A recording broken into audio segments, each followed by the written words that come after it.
parfois nous nous prenons pour un seigneur, en désespérant des autres, nous pouvons entendre Jésus, le vigneron, croire à la fécondité de son travail.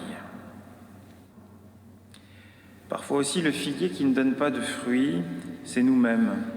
Et face à cette situation, la réponse de Jésus, contenue dans l'évangile de ce dimanche, est cinglante. « Si vous ne vous convertissez pas, vous périrez. » Phrase difficile à entendre, mais sentence qui vise juste.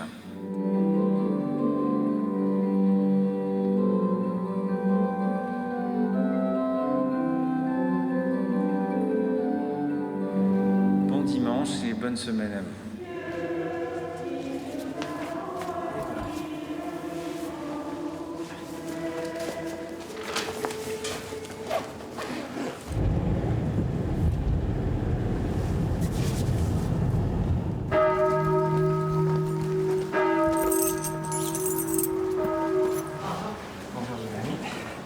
Ça va? Ah ouais, vous?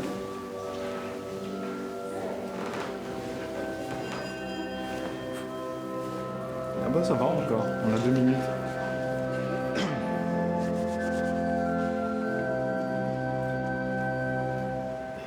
Le Seigneur soit avec vous. Évangile de Jésus-Christ selon saint Luc. Au revoir. Au revoir. Merci. Au revoir, à la prochaine. Merci pareillement. Au revoir. À la semaine prochaine. La semaine prochaine, très bien. On sait faire. Au revoir. Ah oui, Bon elle est dimanche. compris, oui.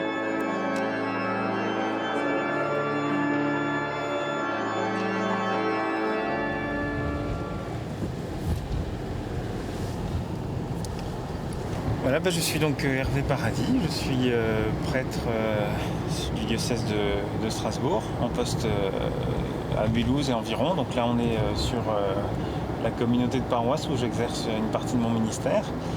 Dis-moi, le dimanche matin, c'est un peu la grosse journée. Alors oui, il y a la fameuse blague qui dit que les prêtres, les curés ne travaillent que le dimanche. Non, on travaille aussi les autres jours, mais c'est vrai que le dimanche, il y a parfois le dimanche matin, c'est parfois un petit peu chaud.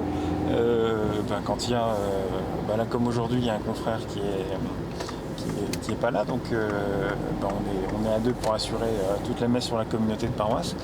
Et donc voilà, là il y a seulement un petit quart d'heure de battement entre la fin d'une messe et puis la suivante. Donc c'est parfois un petit peu sportif.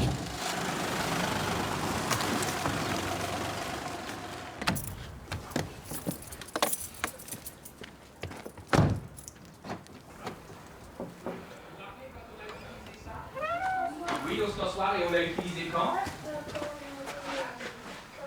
Quand on est allé? Quand on est allé à l'église. Et qu'est-ce qu'on a fait à l'église à ce moment-là? Vous vous rappelez? Vous vous rappelez ce qu'on a fait à l'église? On a prié. Ah tiens, Mathieu. Comment tu vas, Mathieu? Bien, merci. Ah, c'est très bien.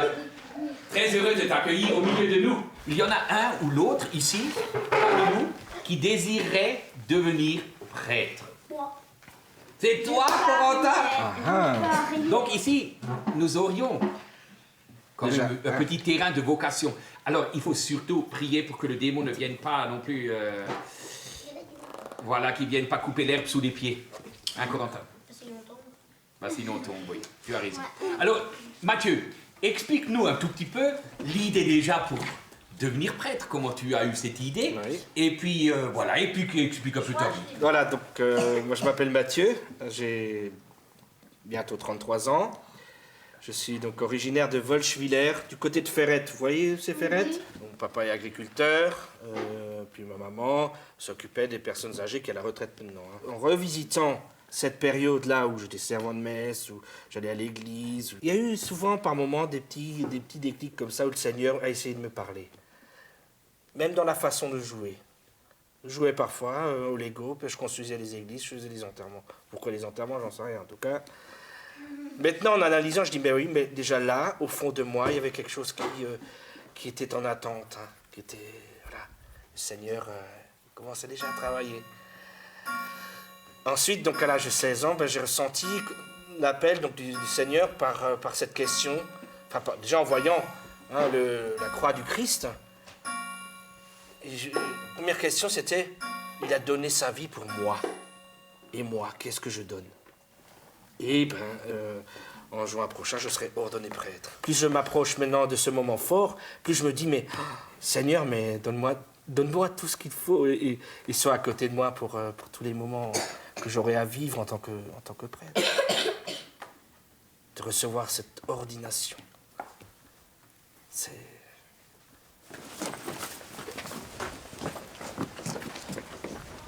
Le prêtre, fondamentalement, est quelqu'un qui reçoit une ordination, qui reçoit donc un don de l'Esprit Saint, particulièrement pour, d'une part, annoncer la bonne nouvelle, annoncer l'Évangile, par la prédication en particulier, par l'enseignement, par la catéchèse. Cette bonne nouvelle qu'il annonce, il est chargé de la célébrer. Alors il la célèbre dans les sacrements. C'est la raison pour laquelle, d'ailleurs, dans tout sacrement aussi, on utilisera la parole de Dieu, en particulier l'Évangile, qui rappelle la bonne nouvelle, qui rappelle la parole du Christ, la mission que le Christ donne, et qu'on va alors célébrer par des signes, alors le baptême, le mariage, l'onction des malades, et ce qui est le sommet, l'Eucharistie, la messe, que le prêtre célèbre, et qui vient, je dirais, être le lieu où converge finalement toute la vie de la communauté ecclésiale. Et puis le prêtre, non seulement annonce la parole, non seulement il célèbre cette parole, mais il a pour charge de conduire, c'est la mission de gouvernement qu'on appelle, de conduire la communauté qui vit de cette parole et qui vit des sacrements.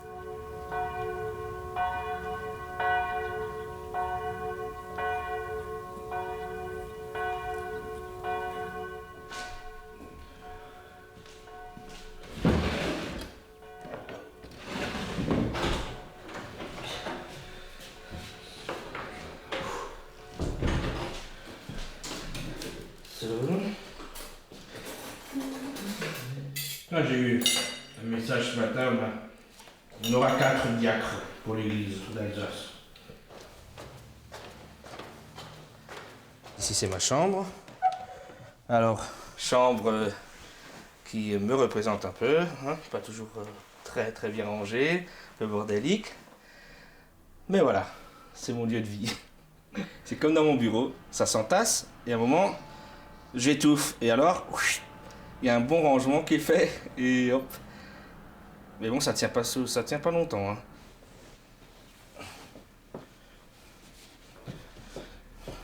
Et le problème, c'est que, comme je disais la dernière fois, je m'installe pas pour rester des années ici. Alors, automatiquement, je pose juste les affaires et puis voilà. Je sais que dans 8 mois, il faut refaire les cartons. T'as ce problème. Là, donc actuellement, je suis en 6e année. Donc l'année diaconale, à maintenant 8-9 mois de l'ordination sacerdotale. Voilà, donc ici, donc, je vois la réalité pastorale. Qu'est-ce que j'ai fait comme boulot avant de rentrer au séminaire? Donc j'étais menuisier ébéniste. Et donc là, j'ai travaillé 6 ans. Je savais exactement, enfin même en étant embauché, je savais exactement que j'allais pas y rester parce qu'au fond de moi, je répondais pas à la volonté de Dieu. Et moi, le barrage, comme je disais, le barrage était toujours d'abord le côté intellectuel, pas le reste. Le reste ne me faisait pas peur. Mais c'était d'abord... et j'ai trouvé une paix par rapport à ça au moment où j'ai fait l'année Saint-Paul. C'est une manière un peu d'aborder le séminaire différemment, par 5 à 6 week-ends. Et moi, ça m'a beaucoup aidé à m'approprier les lieux, à savoir ce qui est vécu et ce qui sera fait. Et ben voilà, j'ai pris confiance. Et je crois que c'était aussi ça, c'était une confiance en soi. Le Christ t'appelle, il te donnera les moyens. Si tu es disposé, il te donnera les moyens pour cheminer.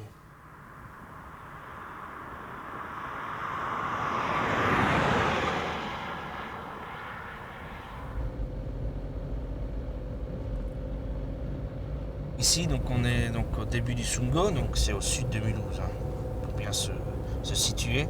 Oui, c'est un coin que j'aime beaucoup parce que je porte dans mon cœur toujours, et qui est magnifique, je veux dire, avec actuellement les splendeurs de l'automne, les couleurs. Ici, c'est le paradis. Moi, j'ai toujours ce petit paradis. Bon appétit. Merci beaucoup.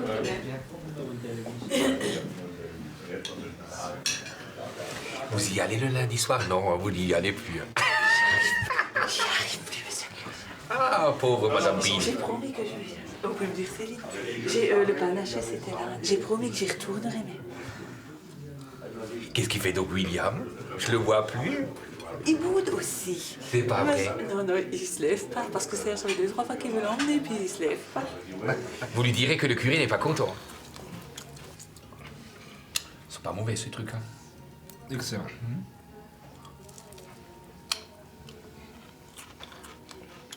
Le curé, dans le temps, dans nos villages, c'était vraiment le père de famille. C'était là, il était là pour tout le monde. Quand il y avait une fête, quand il y avait quelque chose, il était là. Et tout le monde se sentait bien. Voilà, le père de famille est avec nous. Par la suite, on a essayé d'intellectualiser la foi. Alors que la foi est une chose toute simple, c'est la confiance en Dieu.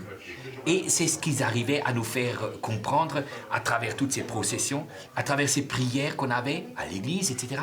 Tout ceci, cette foi toute simple, cette confiance d'un enfant envers son Père, envers son Dieu. Voilà.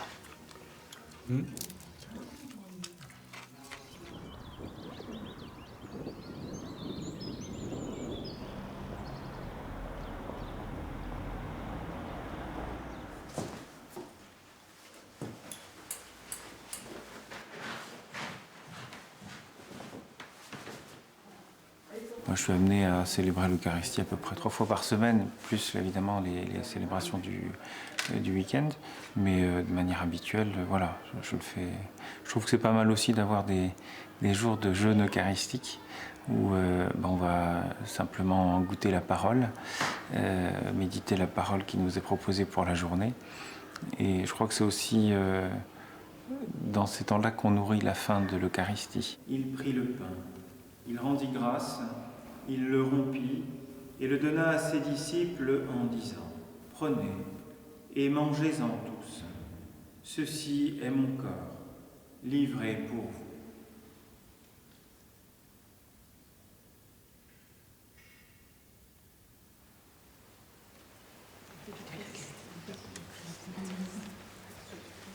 Quand on est ordonné, on y va un peu la fleur au fusil. On va voir ce qu'on va voir. Et ce qui m'a été donné de découvrir, c'est que le travail pastoral, c'est très largement un travail d'apprivoisement. Progressivement, on entre dans l'histoire d'une communauté, on entre dans l'histoire de personnes, de familles. Et ça, c'est une expérience assez unique, je trouve.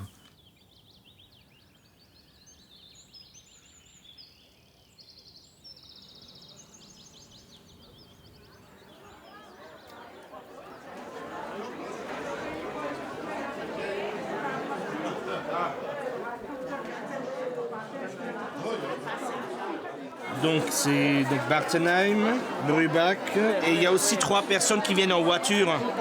Vous savez qui c'est? Oui, ils sont là, au fond. Ah oui, Tierens. Ja, ik ben nog niet voor theater. Voor Veillon is en français. Non, mais ça me fait travailler la langue. Donc, spricht der Veillon ist Juni. Im Juni? Ja, 13 Juni. Ja. In Straßburg. In Straßburg. Ja. Chers amis pèlerins et adorateurs, soyez les bienvenus ici au Mont-Saint-Odile. Nous allons profiter aujourd'hui de la bénédiction des coups au lendemain de la fête de la Saint-Blaise. Que par l'intercession de Saint Blaise, Dieu bénisse votre cour, du Père, du Fils et du Saint-Esprit. Amen. Que par l'intercession de Saint Blaise, Dieu bénisse votre cour, au nom du Père, du Fils et du Saint-Esprit. Amen. Que par l'intercession de Saint Blaise, Dieu bénisse votre cour, au nom du Père, du Fils et du Saint-Esprit. Amen. Donc Saint Blaise aurait béni un enfant qui avait une arête en travers la gorge. Donc il avait béni cet enfant, il a été guéri donc, de cette arête en travers la gorge. Et donc depuis, on implore, enfin on demande l'intercession de Saint Blaise pour tous les maux de gorge. Voilà. C'est des choses qui se pratiquent souvent, on adore? Bah oui. Moi je connais ça depuis tout petit, hein, depuis que je suis sur cette terre. Merci beaucoup. Avant de commencer le repas, de nous nourrir physiquement, on va d'abord rendre grâce au Seigneur. Seigneur, daigne bénir ce que nous allons partager, bénir celles et ceux qui l'ont préparé, au nom du Père et du Fils et du Saint-Esprit. Amen. Accu et abinando. Être proche du peuple de Dieu, c'est être proche de ceux qui sont jeunes et autant ceux qui sont plus âgés. On a à s'occuper de ceux qui ont déjà eu toute une vie de foi. Et c'est pas parce qu'ils ont déjà eu toute une vie de foi qu'ils n'ont plus besoin de catéchèse ou d'accompagnement ou d'écoute, au contraire. Ils ont besoin de ça, parce que plus on avance en âge, plus la question de la fin, de la vie, qu'est-ce qu'on va devenir, se pose. Et la peur aussi se pose. Donc oui, ça, c'est même très intéressant, enfin pour moi. En même temps, ça me renvoie aussi, moi, à ma question, quel est mon rapport par rapport à vieillir et à la mort. Gesundheit, santé. Ja, sportit, Gesundheit. Moi, je suis libre. Je n'ai pas, pour un bon Alsacien, je n'ai pas de complexe avec la bière.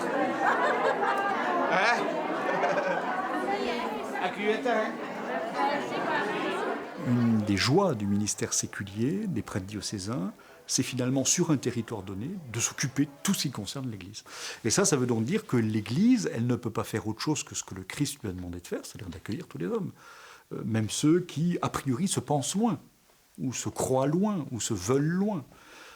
Combien de fois vous accueillerez quelqu'un qui, finalement, vient voir un prêtre parce qu'il a tout essayé pour essayer de dépasser des souffrances. Il est parfois passé chez le thérapeute, chez le médecin, et ça ne va pas, et il ne comprend pas sa vie, et comment faire, il vient de perdre son travail, ou sa femme veut le quitter, ou que sais-je encore.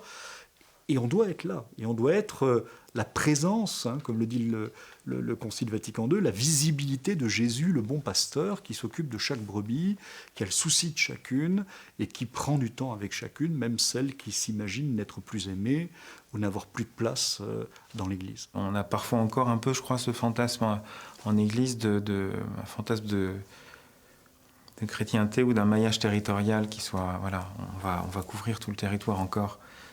Sauf que, oui, quand il y a moins on est, plus ça devient difficile. Donc il faut à un moment se donner des priorités, et ça on hésite encore aujourd'hui, je crois, à se les donner. Et les agendas sont bien chargés, les soirées sont très chargées, donc les sollicitations, elles sont multiples, que ce soit pour des funérailles, pour les préparations baptême qui se font en soirée, des réunions pour préparer telle célébration avec les jeunes ou des choses comme ça. Donc les sollicitations, oui, elles sont réelles. Résultat, il peut y avoir des semaines où, oui, des soirées en ligne, il n'y en a pas beaucoup. Bonsoir. Bienvenue. Ça va, oui. Bonsoir. Bonsoir, madame. C'est un signe qu'il est arrivé. Voilà. Bonsoir. Bonsoir.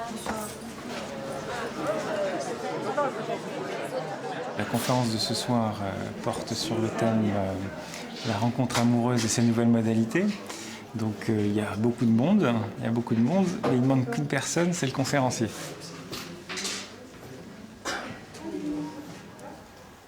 Diocèse, ça veut dire ? Diocèse, c'est c'est une entité géographique de l'Église catholique. D'accord. Voilà, c'est à l'échelle de l'Alsace, c'est le diocèse de Strasbourg. Ah oui, bien sûr. Voilà. Mais à l'origine, diocèse, c'était une répartition administrative dans l'Empire byzantin. Voilà, et puis c'est devenu, l'Église l'a repris à Byzance.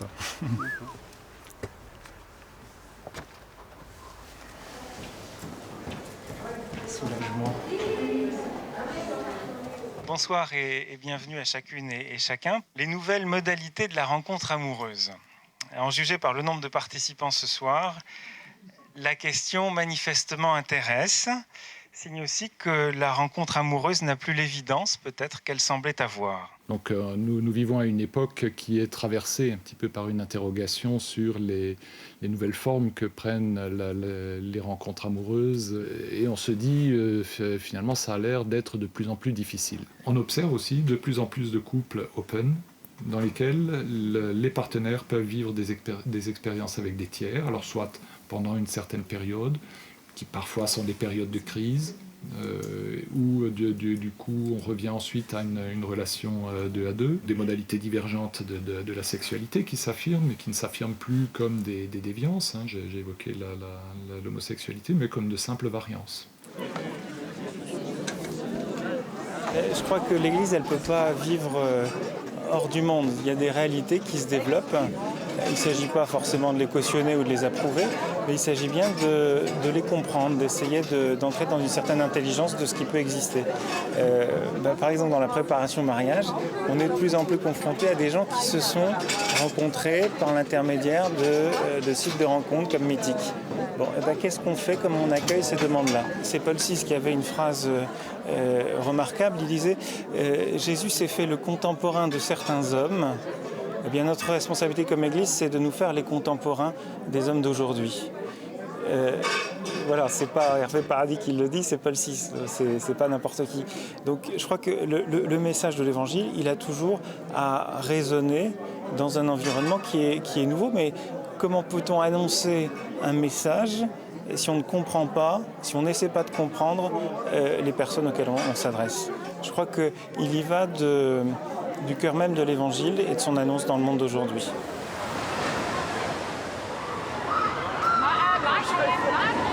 Amélie, on se retrouve au bûche. Ah, au bûche. Au bûche. Bon, moi je suis avec vous. Hein. Qui est-ce qui spécialise des manèges à sensations? Et il y a le grand guide des frissons. Celui-là, il doit être bien. Hein? Allez-y. Oh là là, oh là là, oh là là, oh là là. Donc là, on est à Europa Park et donc j'accompagne un groupe de servants de messe. Donc c'est leur sortie annuelle. Je trouve que c'est aussi important, c'est même, on va dire, vital hein, dans un groupe de pouvoir se rencontrer en dehors du cadre de l'église et de leur service. Elle a un grand souci, Camille, c'est que dans sa classe, il y a des musulmans. Ah bon? Et elle n'arrive pas à comprendre quel Dieu qu'ils ont et pourquoi s'ils n'ont pas le même Dieu. Qu'est-ce qu'il en est? Alors, explique-lui. Il y a plusieurs cordées, toi. Tu sais ce que c'est les cordées? Tu sais ce que c'est? Un qui fait de l'escalade, voilà. Il monte sur un des pentes de la montagne, mais d'une certaine manière. Ben voilà, chaque religion, c'est chaque fois une cordée. C'est une manière de monter vers Dieu. Hein, tu vois? Je peux pas, je passe moi? Ça passe. Ouais? Victor aussi, Victor. Oh, largement. Même en coupant les cheveux, tu passes. Oh là là. Hop là, on y va. Oh, Seigneur. Ah. Oh, Dieu, mon Dieu, mon Dieu. Ne me demande pas les sensations, hein. Là, je suis tendu. Ah là là, Seigneur.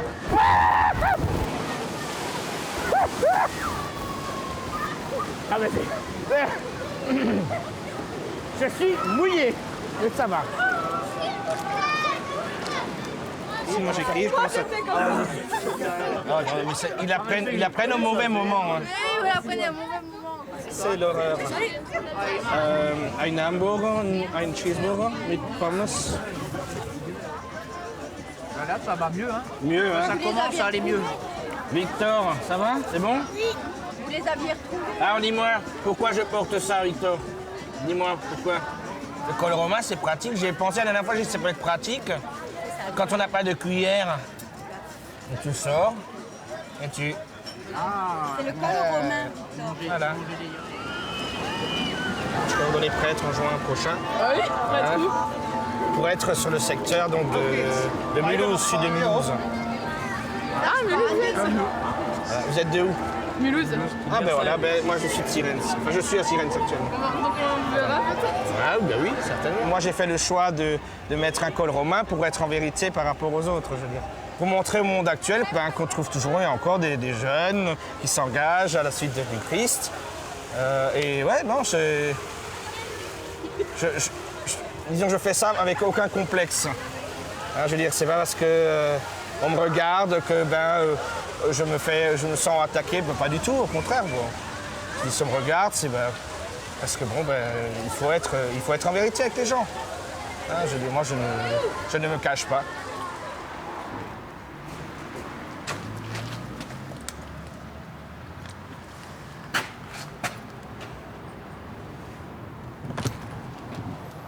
Bonsoir Hervé. Salut Franck. Ça va bien? Ça va et toi? Oui, ça va. Alors ça fait un peu nourrir. J'espère me reconnaître que dans ce petit repas presque parfait qu'on se fait toutes les 6 semaines, tu es assez expert. Hein, parce que déjà au séminaire, tu faisais des... C'était quoi? Trière et gastronomie. Trière et gastronomie. Bonsoir Thomas. Salut. Ça va bien? Ah, d'accord. Ça marche. Bon, vous croyez des teams qui arrivaient? Il n'est pas là encore? Là où j'étais auparavant, dans une des églises, un matin, j'ai enterré une dame de 102 ans. 102 ans. Ça m'a beaucoup marqué.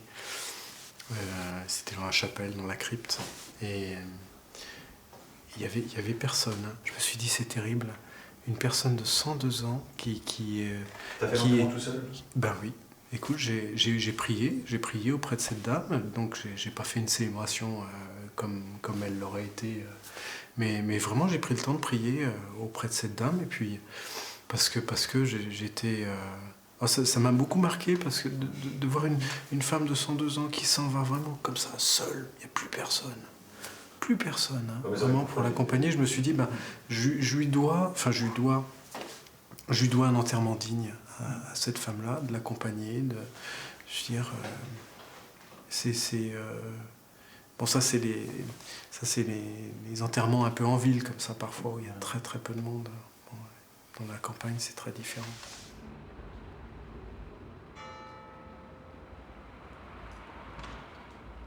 Un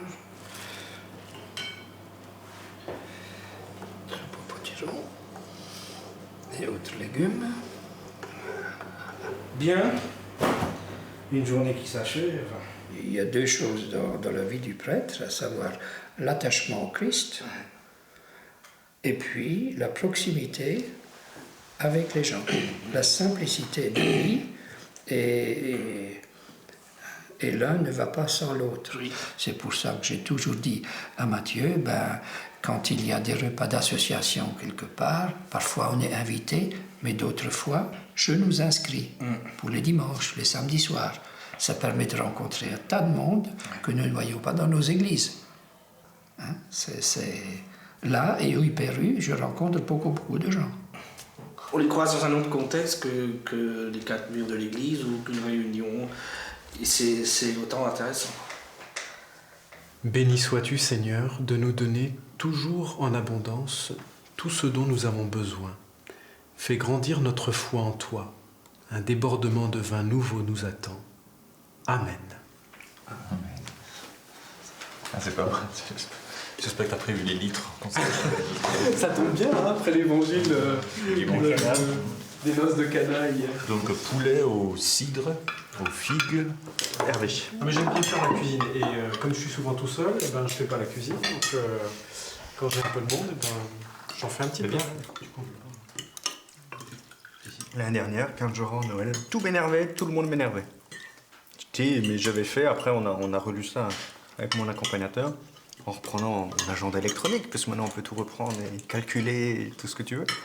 5 semaines d'affilée à plus de 70 heures. Et tout ce que j'ai fait, ce n'était que ma mission. J'ai fait pratiquement aucun extra. Mais c'est là que finalement, après, tu apprends à, même dans ce qui normalement fait partie de ta mission, tu es obligé de dire non, mais donc il faut que tu acceptes que tu vas frustrer des gens. Il y a aussi les moyens de communication qui font que les choses vont tellement vite, quoi. Je veux dire, avec cet internet, il faut une réponse dans la minute qui suit. Si ça, c'est vrai qu'avec les mails, la pression. Les gens, mais t'as pas reçu mon message, je dis si, mais voilà. Alors, ils attendent une réponse immédiate. Et souvent, en fait, les demandes qu'on a, c'est ça, en fait, la difficulté à gérer l'immédiateté, en fait. Parce qu'on te demande, on te coince entre deux portes ou au téléphone tout de suite, on te demande une réponse tout de suite. Et toi, comment est-ce que tu arrives à réfléchir suffisamment rapidement pour te dire, bon, attends, est-ce que ça c'est vraiment important? Est-ce que ça c'est... Toi, si au début, moi, c'est ce que je faisais. J'avais une demande, et comment est-ce que je faisais le choix? J'ouvre l'agenda, bon, je suis libre, ok, j'accepte. Mais au bout d'un moment, ton agenda il est rempli, donc tu peux plus accepter. Mais ça, c'est pas un bon choix de faire comme ça. Voilà, parce qu'on se prend un peu pour le sauveur du monde, quoi. Surtout quand on est jeune et qu'on est plein d'énergie. Et... Ça tu sais assez rapidement. Tu le perds assez vite, mais... Alors, début mars, Et donc la première semaine de mars, on est déjà ensemble, hein? Le 8? D'ailleurs, on a la Et formation. on est toute la semaine d'avant ensemble. En mars, on a une formation. J'ai pas mon agenda. Du 1er au 5 mars, nous sommes en JP4 à Pètre. Le 15 mars. De cette année? Ah oui, oui. Ah, Oui, t'as aidé.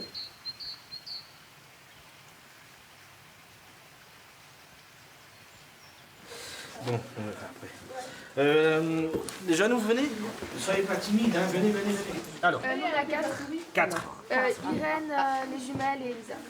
Mélanie. Et Marie-Laure. Donc, chambre 305. Merci.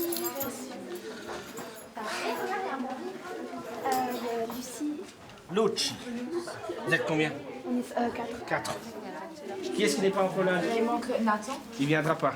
Il viendra quand même pas, moi, elle m'a dit qu'il viendra. Ah, il vient? D'accord. C'est ce qu'elle m'a dit. 9, 10. Julie est arrivée. Julie Gruber. Julie Gruber. Elle est là-dessus, non? Ouais, non, elle n'est pas encore. Elle va arriver. Parce qu'en fait, elle m'a donné les noms pour les mettre dans les chambres, mais elles n'étaient même pas encore là. Mais tu sais pas qui est là alors? Pour le moment, je ne sais pas encore. Tu sais pas Non, mais je sais qui est là. Mais le problème, c'est qu'elles m'ont dit, quand elles sont arrivées, elles m'ont dit, ouais, Julie, d'accord, j'ai noté. Mais le problème, c'est qu'elle n'était pas encore là. Et alors j'ai dit, mais Julie est là? Non, elle n'est pas encore là. J'ai dit, bon, donc elle n'est pas encore là. Mais tu sais combien sont là déjà? Non, pas encore.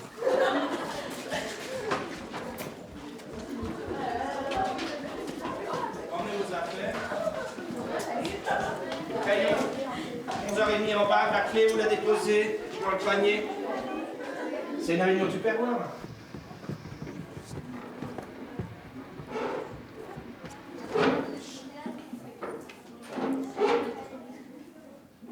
Voilà, vous êtes invités à faire retraite.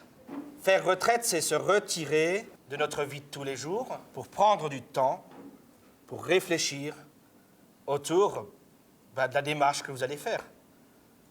C'est quoi votre démarche? Pardon? Professer sa foi.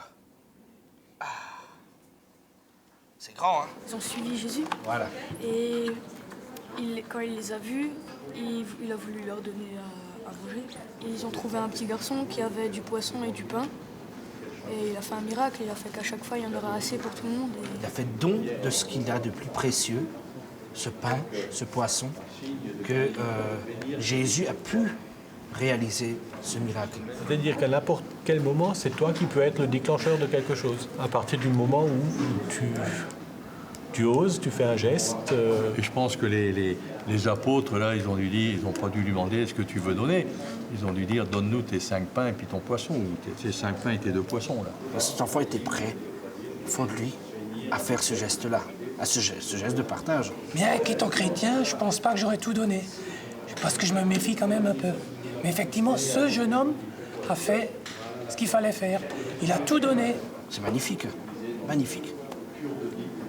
Le oui de l'homme dans le projet de Dieu, c'est très important. Pour que son œuvre se fasse. Hein? Ouais, c'est pas rien.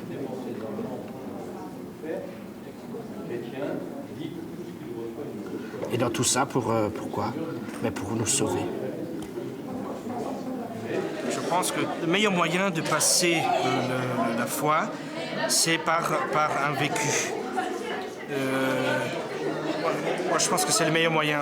Il ne s'agit pas de monter dans les hautes sphères théologiques. C'est comme le Christ, hein, moi j'aime bien le Christ qui utilise des paraboles. Ben, il descend au niveau de son peuple qui est en face. Ben, c'est notre rôle aussi. Enfin, vraiment, l'essentiel, c'est de leur apporter cette réalité, c'est que Dieu les aime et Dieu les aime dans cette liberté. Même si ils vont un jour ils viendront, un jour ils ne viendront pas. Dieu continue à les aimer. Allez, on y va. Touchez pas à ma voiture, hein. Excommunié.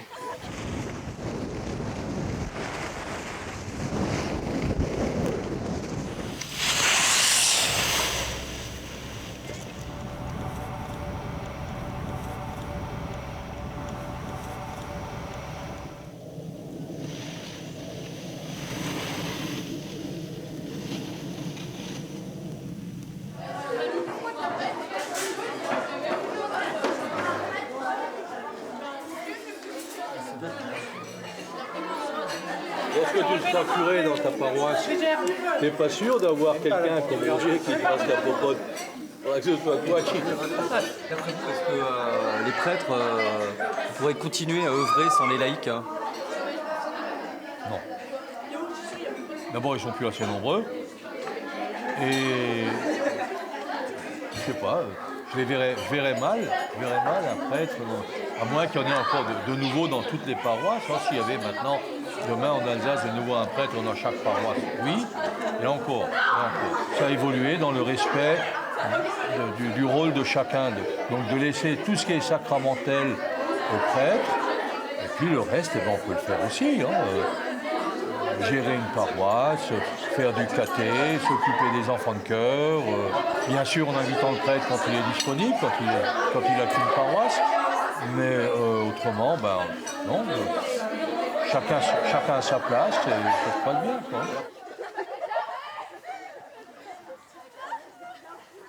Alors, la règle du jeu, vous la connaissez. La musique va tourner un certain temps. Dès qu'elle s'arrête, à vous la chaise. S'il n'y en a pas, vous êtes éliminé. Attention, c'est parti!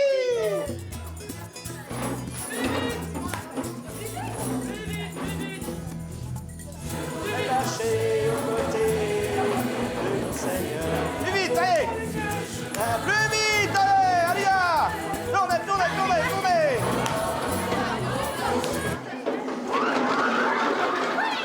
Faites pas! Plus vite, allez!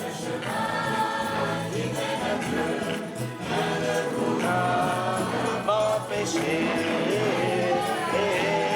j'irai jusqu'au bout. Ouais, allez, plus vite!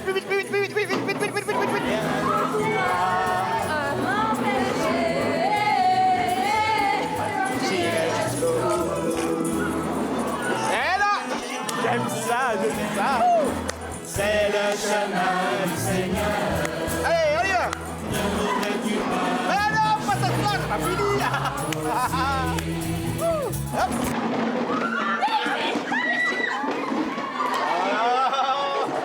C'est vraiment le bordel, hein.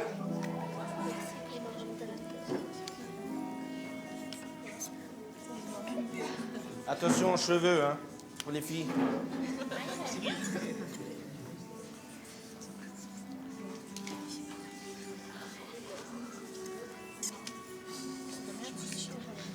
Au commencement était la parole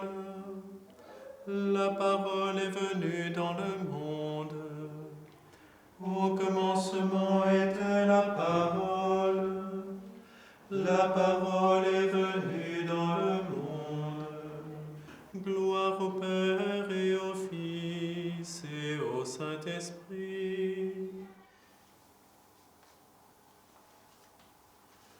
Seigneur, je te confie ce soir toutes ces personnes qui nous demandent chaque jour de prier pour elles, toutes ces personnes qui ont besoin de soutien, d'être écoutées.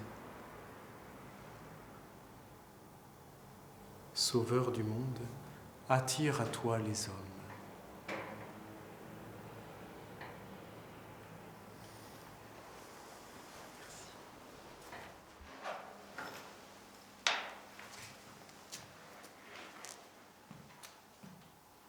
On s'est engagé à la prière, alors autant que possible, eh bien, on essaie de vivre cette vie de prière, parce que c'est la source aussi de notre vie. Enfin, je veux dire, si on ne va pas à la source, on ne va pas donner grand-chose. Hein. Et on finit par se dessécher. Hein. Je crois qu'on peut donner que ce qu'on a soi-même reçu. Et si on se contente d'administrer les sacrements, enfin, simplement de manière extérieure, il y a quelque chose qui ne passe pas. Donc il faut pouvoir se brancher à la source de temps en temps, parce que sinon on est dévitalisé, on n'a plus rien à annoncer, on n'annonce plus que soi-même. Et là, ça pose problème.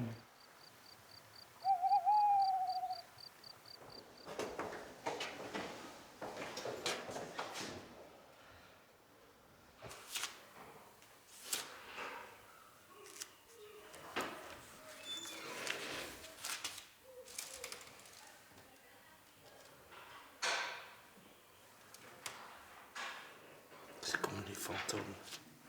Ça ouvre dès qu'on voit quelque chose. Hop. Très bien. Mathieu, qu'est-ce que tu fais exactement dans ce couloir au milieu de la nuit là? Je profite pour prier. Prier donc le bréviaire, la liturgie des heures, hein, donc, qui est la prière, c'est cette prière que je fais tous les jours hein, depuis que j'ai été ordonné diacre. Voilà. Donc la prière du matin, prière du milieu du jour, et donc les vêpres et la prière des complis le soir, avant de se coucher. Moi, j'ai été ordonné diacre, l'évêque demande est-ce que vous êtes prêt à assurer la prière des heures? Et on dit oui, je le promets.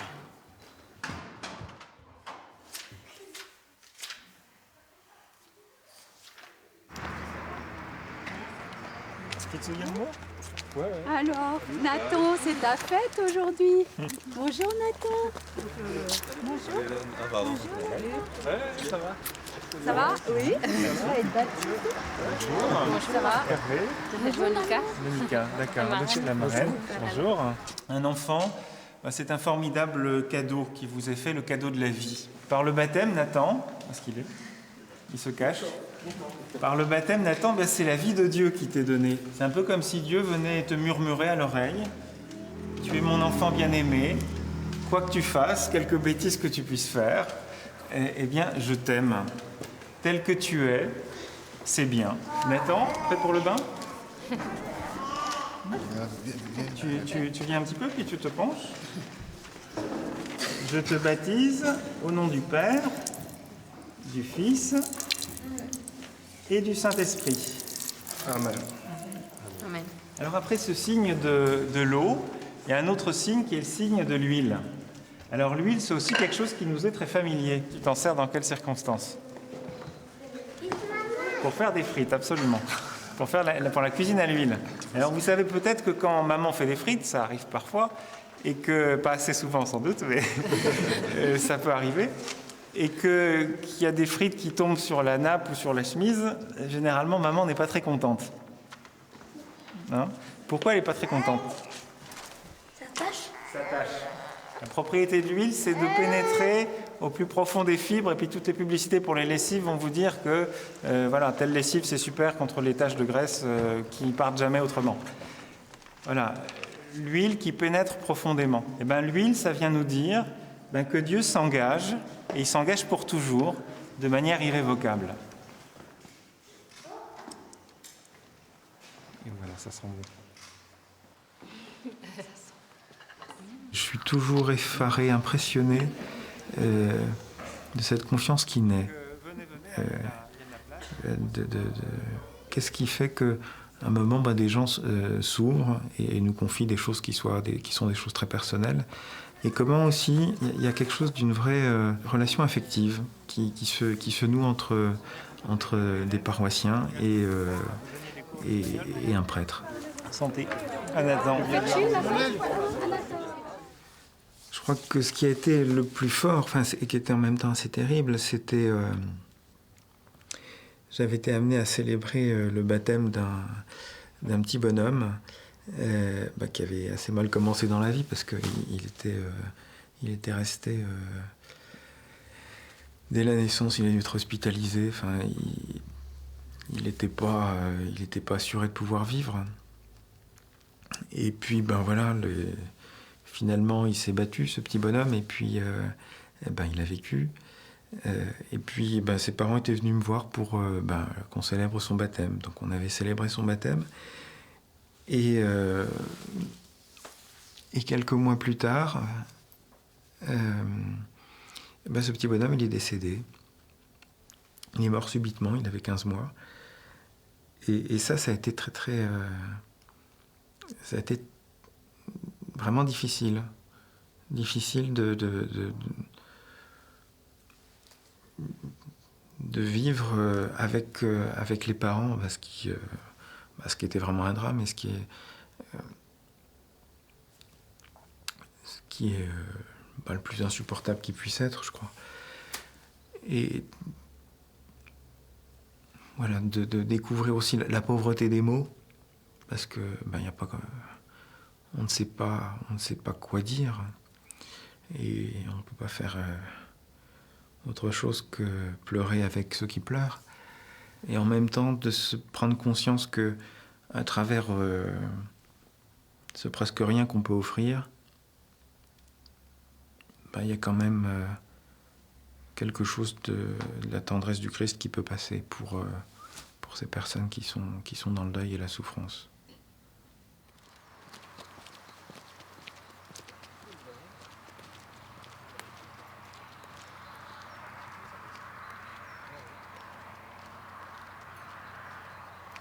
Il y avait pas mal de fruits cette année. J'en ai mis quelques-uns dans le... jaune, là? Hein? C'est jaune comme ça. Ça, c'est l'herbe maintenant qui n'a pas encore poussé. Ah, oui. Il y avait pas mal de poires. J'en ai mis quelques-uns dans des fûts. Ah. Faire du schnapps.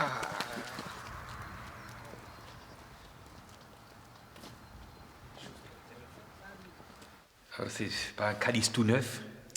Je peux le remarquer. C'est un calice qu'un prêtre a déjà utilisé.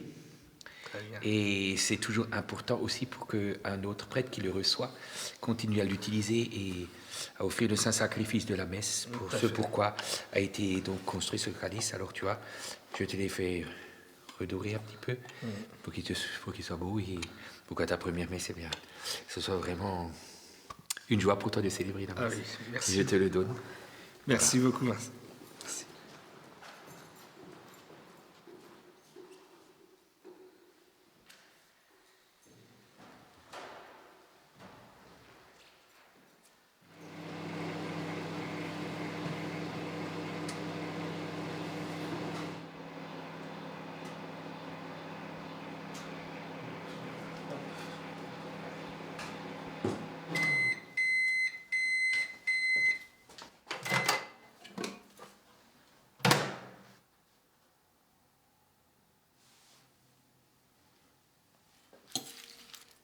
Dans un certain nombre de rencontres que j'ai pu faire, j'ai été changé, j'ai découvert aussi quelque chose de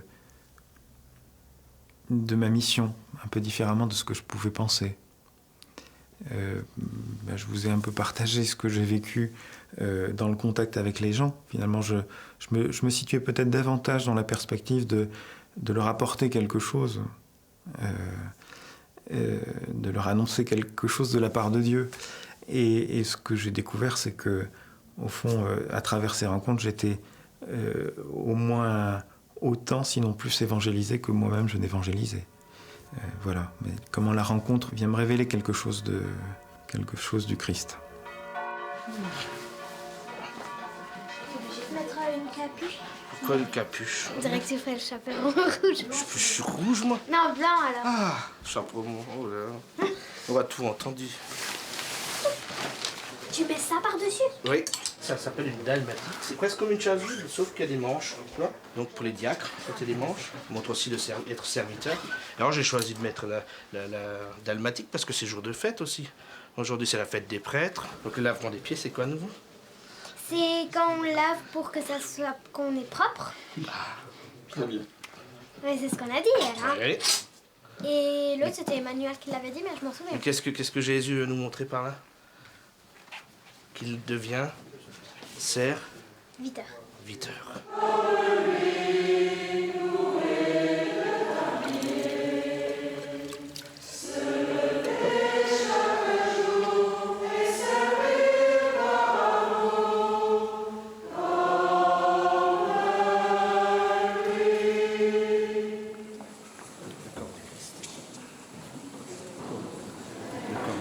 Ce que j'ai découvert sur la vie de prêtre, c'est que un prêtre seul ne peut rien faire. C'est ce que j'ai pu voir en une année, c'est qu'il y a un travail mutuel qui doit se faire dans l'écoute, dans l'accompagnement et dans la proximité. Le prêtre doit être proche des gens, proche du quotidien, doit aussi être accessible. Je vois même en prêchant, souvent je me dis, est-ce que les gens ont compris quelque chose? Ou est-ce qu'ils disent, c'était bien juste pour faire plaisir?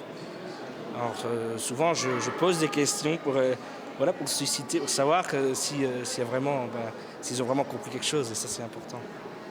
Et pour moi, le prêtre que je serai, à l'image du Christ, tout simplement. J'ai toujours dit à mes collègues d'année, suivons ce que le Christ nous dit dans les évangiles. Suivons, tout simplement. Pas chercher à faire du superficiel, voilà. On doit faire passer l'amour du Christ dans la société actuelle, on doit faire passer le message du Christ dans la société actuelle. Basta.